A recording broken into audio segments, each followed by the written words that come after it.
முக்கிய செய்திகள். இந்தியாவில் 16 லட்சத்தை நெருங்கியது கொரோனா பாதிப்பு.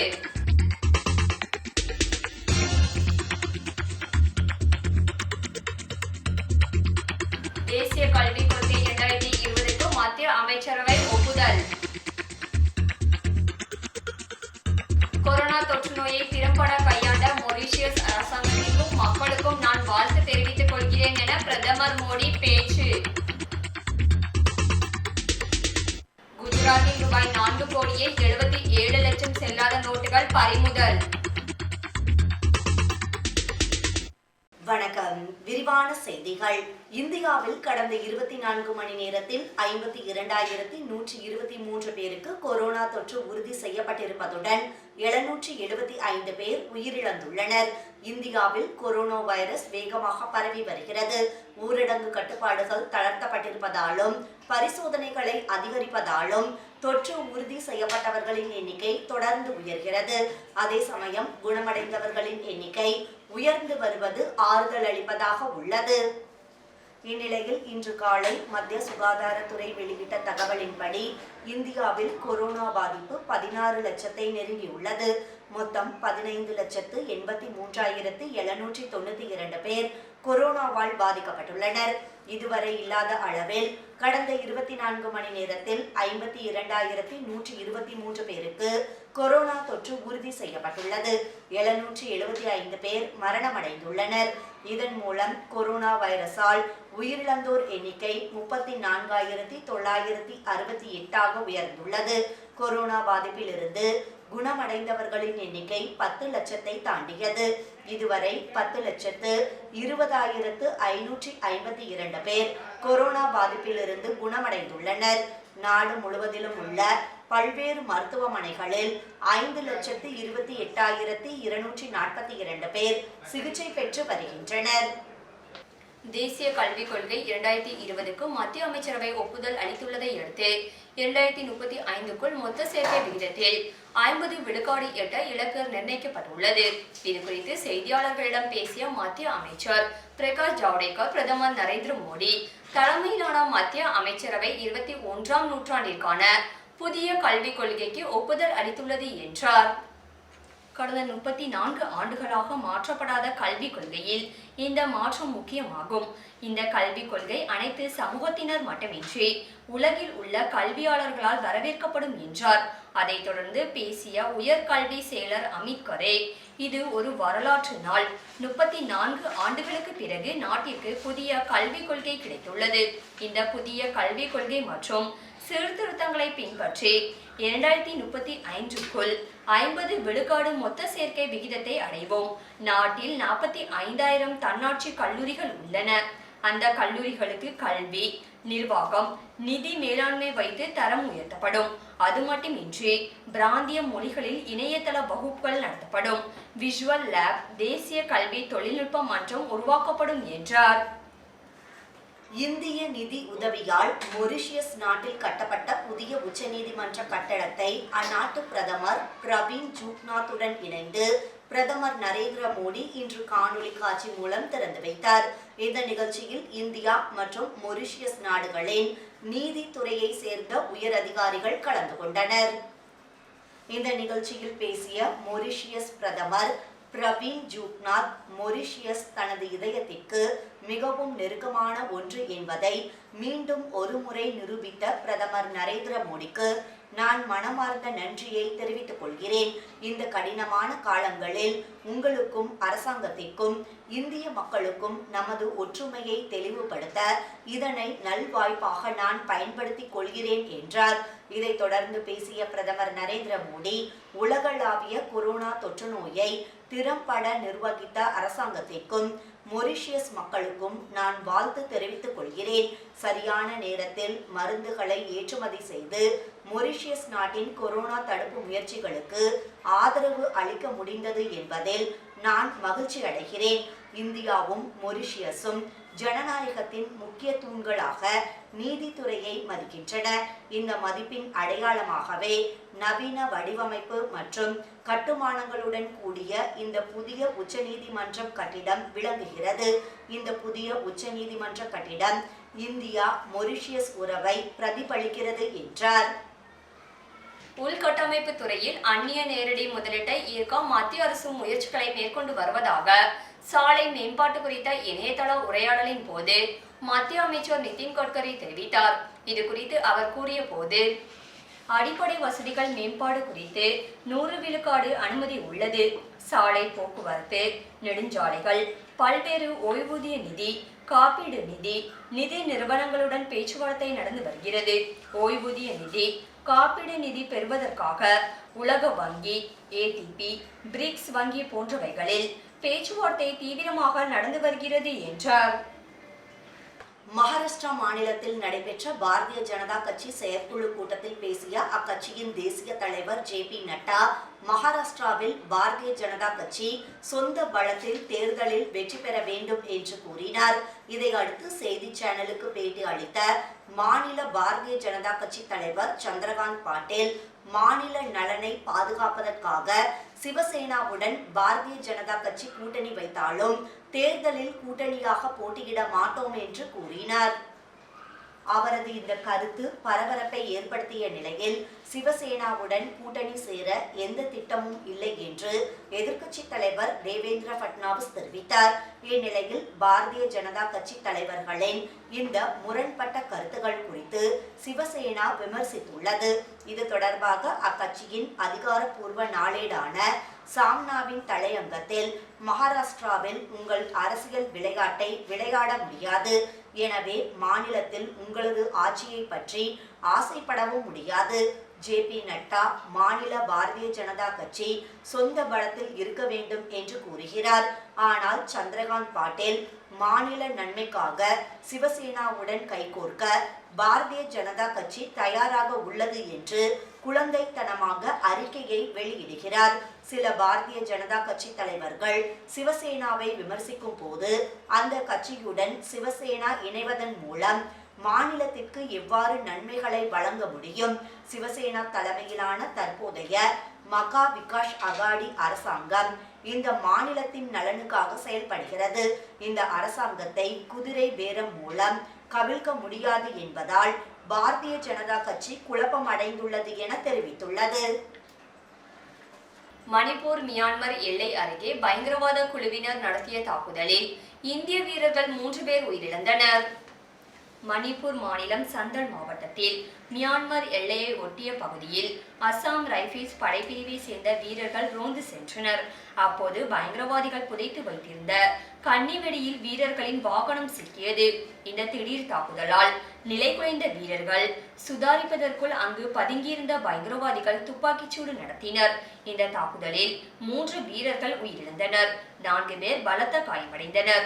இந்த தாக்குதலை தொடர்ந்து அப்பகுதிக்கு பாதுகாப்பு படையினர் விரைந்து உள்ளனர். உள்ளூர் பயங்கரவாத குழுவான மக்கள் விடுதலை முன்னணி இந்த தாக்குதலை நடத்தியிருப்பதாக தெரியவந்துள்ளது. மிசோரம் மாநிலத்தில் நடத்தப்பட்ட சோதனையில் 50 லட்சம் ரூபாய் மதிப்பிலான துப்பாக்கி தொலைநோக்கிகள் பறிமுதல் செய்யப்பட்டன. மிசோரம் மாநிலத்தில் சட்டவிரோத ஆயுத கடத்தல் கும்பலை பிடிக்கும் பணியில் அசாம் ரைபிள்ஸ் படைப்பிரிவினர் தீவிர தேடுதல் வேட்டையில் ஈடுபட்டுள்ளனர்.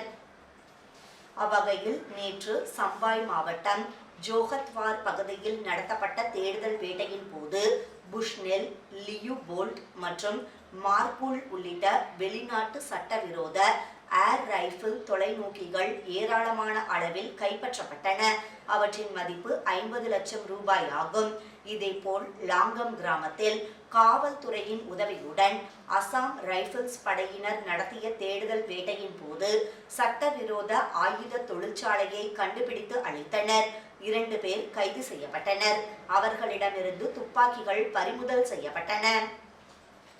குஜராத்தில் காவல்துறையினரின் அதிரடி சோதனையின் மூலம் ரூபாய் 500, ரூபாய் 1000 நோட்டுகள் அடங்கிய ரூபாய் 4,77,00,000 செல்லாத நோட்டுகள் கைப்பற்றப்பட்டுள்ளது. குஜராத் மாநிலம் பஞ்ச்மஹால் மாவட்டத்தில் உள்ள கோத்ரா நகர் பகுதியில் சிலர் கோடிக்கணக்கான செல்லாத ரூபாய் நோட்டுகளை பரிமாற்றம் செய்வதாக காவல்துறைக்கு ரகசிய தகவல் கிடைத்தது. அதன் பேரில் சிறப்பு காவல்துறையினர் அங்குள்ள மேட் ரோடு பகுதியில் அதிரடி சோதனையில் ஈடுபட்டனர். அப்போது அந்த பகுதியில் சந்தேகப்படும்படி நடமாடிய ஃபரூக் சோட்டா என்ற நபரை பிடித்து விசாரித்ததில் அவருக்கு பணம் பரிமாற்றத்தில் தொடர்பு இருப்பது தெரியவந்தது. இதையடுத்து அவரை கைது செய்து 5 பண்டல்கள் கொண்ட செல்லாத ரூபாய் நோட்டுகளை பறிமுதல் செய்த காவல்துறையினர் அவர் அளித்த தகவலின் பேரில் கோத்ரா தாண்டியா பகுதியில் உள்ள முக்கிய குற்றவாளியான இத்ரிஸ் கயாஷ் வீட்டுக்கு சென்று சோதனை நடத்தினர். அப்போது வீட்டில் இருந்தும் காரில் இருந்தும் கத்தை கத்தையாக மறைத்து வைக்கப்பட்டிருந்த செல்லாத ரூபாய் நோட்டுகள் பறிமுதல் செய்யப்பட்டன. ஆனால் இத்ரிஸ் கயாஷ் அங்கிருந்து தப்பி ஓடிவிட்டார். அவருடைய மகன் ஜூபேர் ஹயாதை காவல்துறையினர் கைது செய்தனர். இந்த அதிரடி சோதனையின் மூலம் ரூபாய் 500, ரூபாய் 1000 நோட்டுகள் அடங்கிய ரூபாய் 4,77,00,000 செல்லாத நோட்டுகள் கைப்பற்றப்பட்டுள்ளது. தப்பியோடிய இத்ரிஸ் கயாஷுக்கு ஏற்கனவே இதுபோன்ற பல வழக்குகளில் தொடர்பு இருப்பதாகவும் அவர் 2 ஆண்டுகளாக தலைமறைவாக இருந்து வருவதாகவும் காவல்துறையினர் தெரிவித்தனர். நடைபாதையில் வசித்து வந்த மாணவி அஷ்மா ஷேக் 10ஆம் வகுப்பு பொதுத் தேர்வில் 40% மதிப்பெண் பெற்று தேர்ச்சி பெற்றுள்ளார்.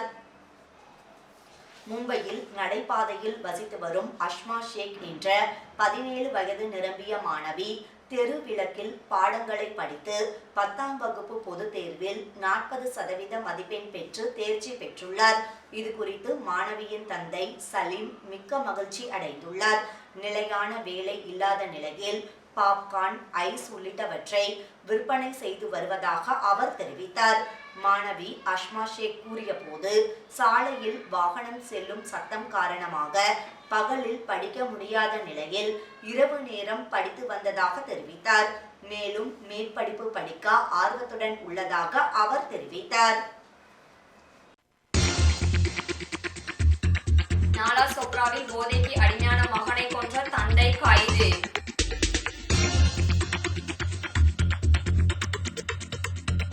நாக்பூரில் தடை உத்தரவு தளர்த்தப்பட்டதை தொடர்ந்து உடற்பயிற்சி கூடம் இயங்க அனுமதி.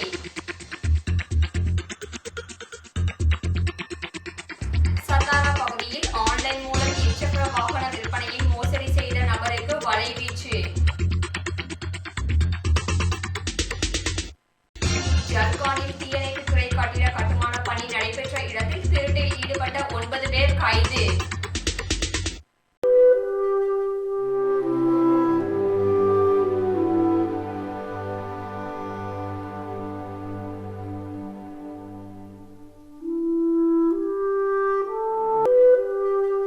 மராட்டிய மாநிலம் புனே மாவட்டம் பீமா கோரேகாவில் கடந்த 2018ஆம் ஆண்டு ஜனவரி 1ஆம் தேதி போர் வெற்றி நினைவு தினத்தில் திடீரென சாதிய வன்முறை ஏற்பட்டது. இதற்கு முந்தைய நாள் நடந்த எல்கர் பரிஷத் மாநாட்டில் வன்முறையை தூண்டும் வகையில் பேசியதே வன்முறைக்கு காரணம் என்று கூறி அந்த மாநாட்டில் பங்கேற்ற இடதுசாரி சிந்தனையாளர்கள் பலர் கைது செய்யப்பட்டனர். அவர்களுக்கு மாவோயிஸ்டுகளுடன் தொடர்பு இருப்பதாகவும் காவல்துறையினர் தெரிவித்தனர்.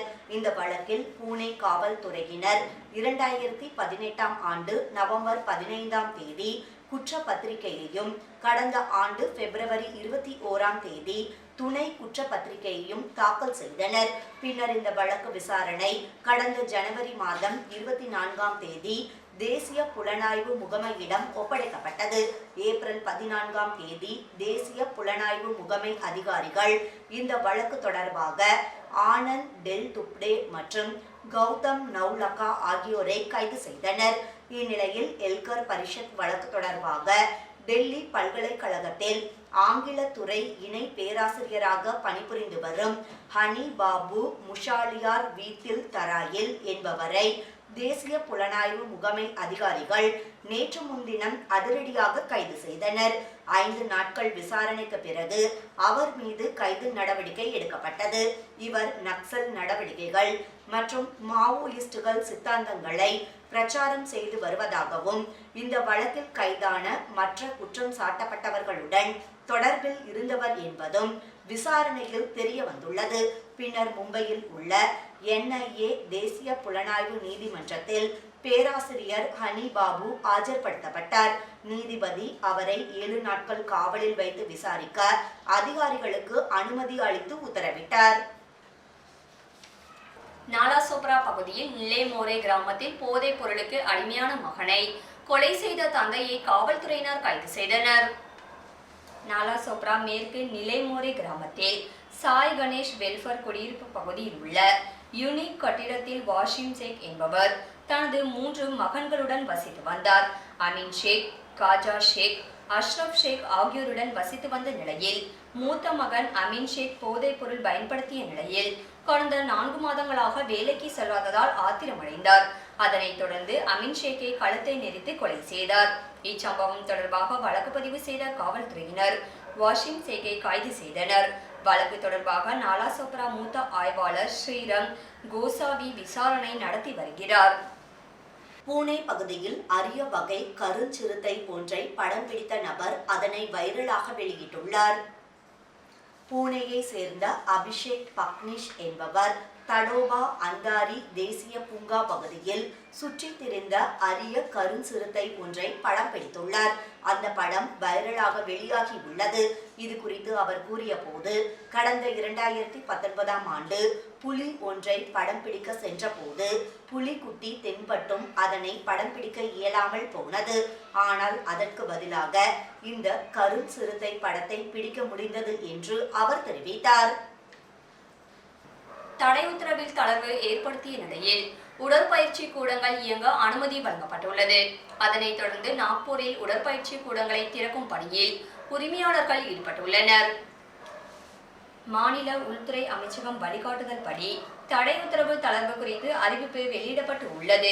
அதன்படி வரும் ஆகஸ்ட் 5ஆம் தேதி முதல் உடற்பயிற்சி கூடங்கள் மற்றும் யோகா மையங்கள் கட்டுப்பாடுகளுடன் இயங்க அனுமதி வழங்கப்பட்டு உள்ளது. இந்நிலையில் நாக்பூர் பகுதியில் உள்ள உடற்பயிற்சி கூடங்கள் ஆரம்ப கட்ட பணிகளை துவங்கியுள்ளது. அதன்படி உடற்பயிற்சி கூடங்களில் உள்ள உபகரணங்கள் அனைத்தும் கிருமி நாசினி மூலம் சுத்தப்படுத்தும் பணிகள் நடைபெற்றது. உடற்பயிற்சி கூட உரிமையாளர்கள் பாதுகாப்பு முன்னெச்சரிக்கை நடவடிக்கையில் ஈடுபட்டுள்ளனர். ரத்னகிரி மாவட்டம் ராஜாப்பூர் பகுதியில் கோரிக்கைகளை வலியுறுத்தி ஆட்டோ ஓட்டுநர்கள் சட்டைகளை கழற்றி நூதன ஆர்ப்பாட்டத்தில் ஈடுபட்டனர். ரத்னகிரி மாவட்டம் ராஜாப்பூர் தாலுகா பகுதியில் தடை உத்தரவு காரணமாக பாதிக்கப்பட்ட ஆட்டோ ஓட்டுநர்கள் வினோதமான ஆர்ப்பாட்டம் நடத்தினர். தாசில்தார் அலுவலகம் முன்பு ஆர்ப்பாட்டம் நடத்திய அவர்கள் மேல் சட்டை இல்லாமல் ஆர்ப்பாட்டத்தில் கலந்து கொண்டனர். வாகனங்கள் இயங்காமல் கடனுக்கான தவணை எவ்வாறு கட்ட முடியும் என்று அவர்கள் கேள்வி எழுப்பினர். அதனைத் தொடர்ந்து அபிஜித் கௌரவ் தலைமையில் சென்ற அவர்கள் தாசில்தாரிடம் கோரிக்கை மனு அளித்தனர். வாசிம் மாவட்டம் அவுரங்காபாத் நாக்பூர் நெடுஞ்சாலையில் உள்ள பாலத்தை புதுப்பிக்க கோரி கனரக வாகன ஓட்டிகள் ஆர்ப்பாட்டத்தில் ஈடுபட்டனர். வாசிம் மாவட்டம் அவுரங்காபாத் நாக்பூர் நெடுஞ்சாலையில் ஜால்கா கதே பூர்ணா ஆற்றின் மேல் கட்டப்பட்டுள்ள பாலம் சேதமடைந்துள்ள நிலையில் அதில் பயணிக்கும் வாகன ஓட்டிகள் அச்சம் தெரிவித்துள்ளனர். இந்நிலையில் பால மராமத்து பணிகள் விரைவில் செய்ய கோரி கனரக வாகன ஓட்டுநர்கள் சங்க மாவட்ட தலைவர் பிரசாந்த் கோலே தலைமையில் ஆர்ப்பாட்டம் நடைபெற்றது. நூதன முறையில் கேக் வைத்து பிறந்தநாள் கொண்டாடினர். அதனைத் தொடர்ந்து பெரிய அளவில் போராட்டம் நடத்தப்போவதாக அவர்கள் தெரிவித்தனர். சத்தாரா மாவட்டம் லக்ஷ்மி டேக்டி குடிசை பகுதியில் நோய் பாதிப்பு இல்லாத நபர்களையும் சிகிச்சை பெற அழைத்து செல்வதாக கிராமத்தினர் குற்றம் சாட்டியுள்ளனர். சத்தாரா சாதர் பஜார் லக்ஷ்மி டேக்ரி குடிசை பகுதியில் 800 முதல் 1000 பேர் வசித்து வருகின்றனர். அங்கு நடத்திய கொரோனா பரிசோதனையில் 23 பேர் பாதிக்கப்பட்டு உள்ளதாக தெரிவிக்கப்பட்டது. இந்நிலையில் இயல்பான உடல்நிலை உள்ள நிலையில் சளி மற்றும் காய்ச்சல் இல்லாத நபர்களுக்கும் நோய் தொற்று உள்ளதாக அறிவிப்பதாக அவர்கள் புகார் தெரிவித்துள்ளனர். அப்பகுதியில் அடிப்படை வசதி எதுவும் இல்லை என்று தெரிவித்த மக்கள் தேர்தல் சமயத்தில் மட்டும் அரசியல் கட்சிகள் வருகை தருவதாக குற்றம் சாட்டியுள்ளனர். பண்டார்பூர் பகுதியில் தடை உத்தரவை மீறி சாலையில் சென்ற வாகன ஓட்டிகள் மீது காவல்துறையினர் ஆய்வு செய்து நடவடிக்கை மேற்கொண்டனர். பண்டார்பூர் பகுதியில் கொரோனா பாதிப்பு அதிகரித்து வரும் நிலையில் தடை உத்தரவு நீட்டிக்கப்பட்டு உள்ளது. இந்நிலையில் காவல்துறை உதவி கண்காணிப்பாளர் டாக்டர் ஷாகர் காவ்டே உத்தரவின் பேரில் தடை உத்தரவை மீறும் நபர்கள் மீது காவல்துறையினர் கடுமையான நடவடிக்கை எடுத்து வருகின்றனர். அதனைத் தொடர்ந்து தடை உத்தரவை மீறிய 100 ஆட்டோ ஓட்டுநர்கள் மீது நடவடிக்கை எடுக்கப்பட்டு உள்ளது. மேலும் சமூக இடைவெளி முகக்கவசம் அணிதல் தொடர்பாக கடுமையாக நடவடிக்கை எடுக்கப்பட்டு வருவதாக காவல்துறையினர் தெரிவித்தனர். கோண்டியா பகுதியில் மக்களின் முக்கிய தேவைகளில் அரசு அலுவலர்கள் அலட்சியம் காட்டுவதாக கூறி சட்டமன்ற உறுப்பினர் வினோத் அகர்வால் தாசில்தார் அலுவலகம் முன்பு ஆர்ப்பாட்டம் நடத்தினார். கோண்டியா பகுதியில் 60 வயதுக்கு மேற்பட்ட முதியவர்கள் அரசின் முக்கிய ஆவணங்களை பெற மிகுந்த சிரமத்தை எதிர்கொண்டு வருகின்றனர். எரிவாயு சிலிண்டருக்கான விண்ணப்பம் மற்றும் சான்றிதழ் பெற தாசில்தார் அலுவலகம் சென்றால் அதிகாரிகள் தொந்தரவு செய்து வருவதாக அவர்கள் தங்கள் ஆதங்கத்தை தெரிவித்தனர். இந்நிலையில் இது குறித்து தெரிய வந்த சட்டமன்ற உறுப்பினர் வினோத் அகர்வால் பாதிக்கப்பட்ட மக்களுடன் தாசில்தார் அலுவலகம் சென்று வாக்குவாதத்தில் ஈடுபட்டார். இதனால் தாசில்தார் அலுவலக பகுதியில் பரபரப்பு நிலவியது. சத்தாரா பகுதியில் இருசக்கர வாகனம் விற்பனை செய்வதாக கூறி இளைஞர் ஒருவரிடம் மோசடியில் ஈடுபட்ட நபரை காவல்துறையினர் வலைவீசி தேடி வருகின்றனர். சத்தாரா மாவட்டம் ரஹிமத்பூர் பகுதியில் வசித்து வரும் அதுல் மோரை என்ற இளைஞர் ஆன்லைன் மூலம் இருசக்கர வாகனம் வாங்கினார். 2,68,000 மதிப்புள்ள வாகனம் விற்பனை செய்வதாக கூறிய அடையாளம் தெரியாத நபர் மோசடி செய்துள்ளார். இது குறித்து பாதிக்கப்பட்ட நபர் ரஹிமத்பூர் காவல் நிலையத்தில் புகார் அளித்துள்ளார். இது தொடர்பாக காவல்துறையினர் வழக்கு பதிவு செய்து விரிவான விசாரணை நடத்தி வருகின்றனர்.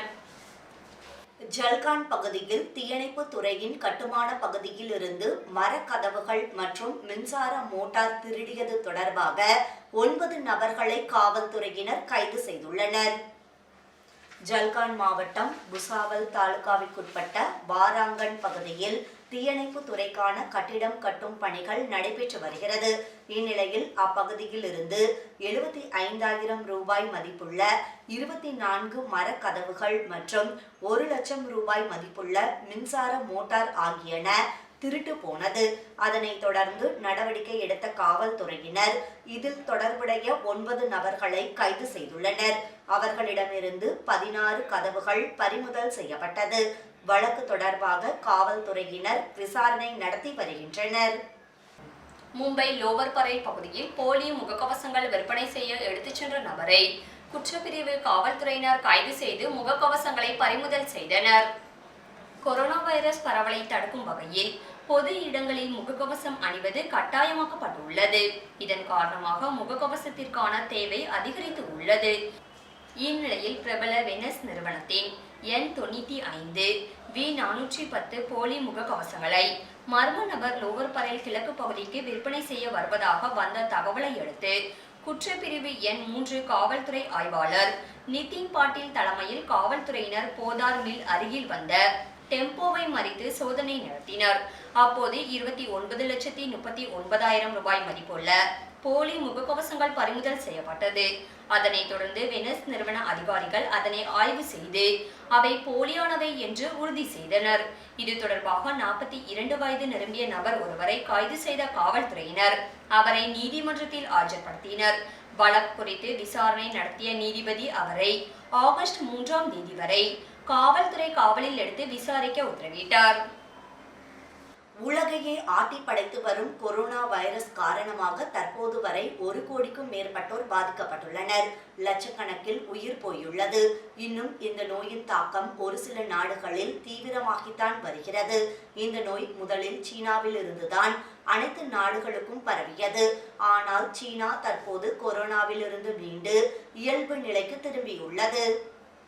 தற்போது அமெரிக்காவில் உள்ள ஒரு சிலருக்கு சீனாவில் இருந்து மர்மமான விதைகள் பார்சலில் வந்திருப்பதாகவும் அந்த விதைகள் குறித்து அமெரிக்க விவசாயத்துறை சந்தேகம் அடைந்து இருப்பதாகவும் செய்தி வெளியாகியுள்ளது. இது குறித்து அமெரிக்க பொதுமக்களுக்கு அமெரிக்காவின் விவசாயத்துறை எச்சரிக்கை விடுத்துள்ளது. அதில் சீனாவில் இருந்து பார்சலில் மர்மமான விதைகள் வந்தால் அந்த விதைகளை யாரும் பயிரிட வேண்டாம் என்றும் அந்த விதைகள் மற்றும் அதன் பேக்கேஜுகளை பத்திரமாக வைத்திருந்து உள்ளூரில் உள்ள விவசாயத்துறை அதிகாரிகளிடம் அதை காண்பிக்க வேண்டும் என்றும் குறிப்பிட்டுள்ளது. ஏற்கனவே அமெரிக்காவின் பொருளாதாரத்தை சீர்குலைக்க சீனா உயிரி ஆயுதத்தை கையில் எடுத்துள்ளதாக குற்றச்சாட்டு இருந்து வரும் நிலையில் தற்போது சீனாவில் இருந்து அமெரிக்காவுக்கு வந்து கொண்டிருக்கும் மர்மமான விதைகள் அமெரிக்க அதிகாரிகளுக்கு பெரும் சந்தேகத்தை ஏற்படுத்தியுள்ளது. இதேபோல் கனடாவுக்கும் அனுப்பி வைக்கப்பட்டுள்ளது. நெல்லை மாநகராட்சி நுண்ணுயிர் உரம் தயாரிக்கும் இயந்திரத்தில் தூய்மை பணியாளர் கை சிக்கி கை துண்டானது. இந்நிலையில் நுண்ணுயிர் தயாரிக்கும் பணிக்கு உரிய பயிற்சி வழங்க வேண்டும். பாதிக்கப்பட்ட ஊழியருக்கு 25 லட்சம் ரூபாய் இழப்பீடு வழங்க வேண்டும் என்ற கோரிக்கையை வலியுறுத்தி தூய்மை பணியாளர்கள் இன்று 2வது நாளாக மாவட்ட ஆட்சியர் அலுவலகத்தை முற்றுகையிட்டு போராட்டத்தில் ஈடுபட்டனர். நெல்லை மாவட்டம் மேலப்பாளையத்தை சேர்ந்தவர் பாக்கியலட்சுமி. இவர் நெல்லை மாநகராட்சியில் ஒப்பந்த அடிப்படையில் தூய்மை பணியாளராக பணி செய்து வருகிறார். நெல்லை மாநகராட்சியின் நுண்ணுயிர் உரக்கிடங்கில் உரம் தயாரிக்கும் பணியிலும் அவ்வப்போது வேலை செய்வது வழக்கம். இந்நிலையில் NGO காலனி பகுதியில் அமைந்துள்ள குப்பைகளை பிரித்து நுண்ணுயிர் உரம் தயாரிக்கும் பணியில் பாக்கியலட்சுமி ஈடுபட்டிருந்த போது உரம் தயாரிக்கும் இயந்திரத்தில் கை சிக்கி கை துண்டானது. இதனையடுத்து அவர் நெல்லை அரசு மருத்துவமனையில் அனுமதிக்கப்பட்டு சிகிச்சை பெற்று வருகிறார். இந்நிலையில் பாதிக்கப்பட்ட தொழிலாளிக்கு 25 லட்சம் இழப்பீடு வழங்க வேண்டும், ஊதிய உயர்வு, பணி நிரந்தரம் உள்ளிட்ட கோரிக்கைகளை வலியுறுத்தி இன்று 2வது நாளாக போராட்டத்தில் ஈடுபட்டனர். முதலில் மேலப்பாளையம் மண்டல அலுவலகத்தை முற்றுகையிட்டு போராட்டத்தில் ஈடுபட்டனர். பின்னர் மாவட்ட ஆட்சியர் அலுவலகத்திற்கு திரண்டு வந்து ஆட்சியர் அலுவலகம் முன்பு தரையில் அமர்ந்து முற்றுகையிட்டு தர்ணாவில் ஈடுபட்டனர். அப்போது மாநகராட்சி நிர்வாகத்தை கண்டித்து முழக்கங்கள் எழுப்பினர். பின்னர் காவல்துறையினருக்கும் போராட்டத்தில் ஈடுபட்டவர்களுக்கும் கடும் வாக்குவாதம் ஏற்பட்டது. போராட்டத்தில் ஈடுபட்டவர்கள் ஆட்சியர் அலுவலகத்திற்குள் செல்ல முயன்றதால் பிரதான வாயில் கதவு மூடப்பட்டது. இதனையடுத்து போராட்டத்தில் ஈடுபட்டவர்களிடம் அதிகாரிகள் பேச்சுவார்த்தை நடத்தியதில் உடன்பாடு எட்டியதை தொடர்ந்து அவர்கள் போராட்டத்தை கைவிட்டு கலைந்து சென்றனர். இதனால் ஆட்சியர் அலுவலக வளாகம் பெரும் பரபரப்புடன் காணப்பட்டது. ஆட்சியர் அலுவலக வாயில் மூடப்பட்டதால் சுமார் 2 மணி நேரம் ஆட்சியர் அலுவலகத்திற்குள் இருந்து வெளியிலும் வெளியில் இருந்து யாரும் உள்ளே செல்ல முடியாமல் அதிகாரிகள், ஊழியர்கள் மற்றும் பொதுமக்கள் தவித்தனர். தாராவி பகுதியில் உள்ள BSIAS பள்ளி மாணவ மாணவியர் 10ஆம் வகுப்பு பொதுத் தேர்வில் 100% தேர்ச்சி பெற்ற நிலையில் பள்ளி மாணவ மாணவியர் மற்றும் ஆசிரியர்களுக்கு பூங்கொத்து வழங்கி நிர்வாகத்தினர் பாராட்டு தெரிவித்தனர். பம்பாய் தென்னிந்திய ஆதி திராவிட மகாஜன சங்கம் நிர்வகித்து வரும் தாராவி கிராஸ் ரோடு பகுதியில் அமைந்துள்ள BSIAS பள்ளி மாணவர்கள் 10ஆம் வகுப்பு பொதுத் தேர்வில் 100% தேர்ச்சி பெற்றதை தொடர்ந்து பள்ளி மாணவர்களுக்கும் ஆசிரியர்களுக்கும் பம்பாய் தென்னிந்திய ஆதி திராவிட மகாஜன சங்க நிர்வாகிகள் பூங்கொத்து கொடுத்து கௌரவித்தனர். விழாவில் சங்க நிர்வாகிகள் மற்றும் உறுப்பினர்கள், பள்ளி ஆசிரியர்கள் கலந்து கொண்டனர். SB ஆனந்த், நல்லரசன், EKC சேகர், நந்தகிஷோர், சிகாமணி, சுரேஷ், சீனிவாசன், MP முருகன், இளங்கோ ஆகியோர் நிகழ்ச்சியில் பங்கேற்றனர்.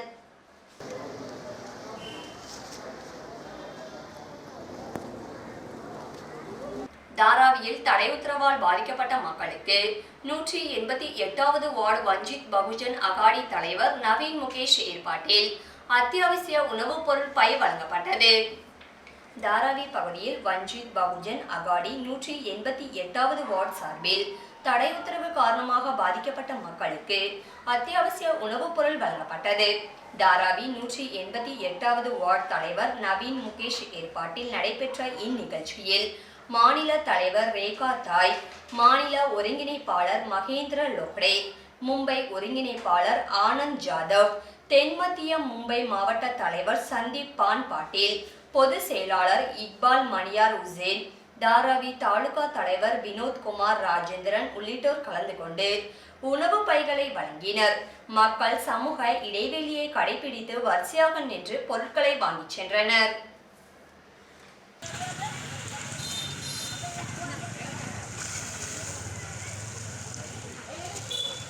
மீண்டும் இன்றைய முக்கிய செய்திகள். இந்தியாவில் 16 லட்சத்தை நெருங்கியது கொரோனா பாதிப்பு.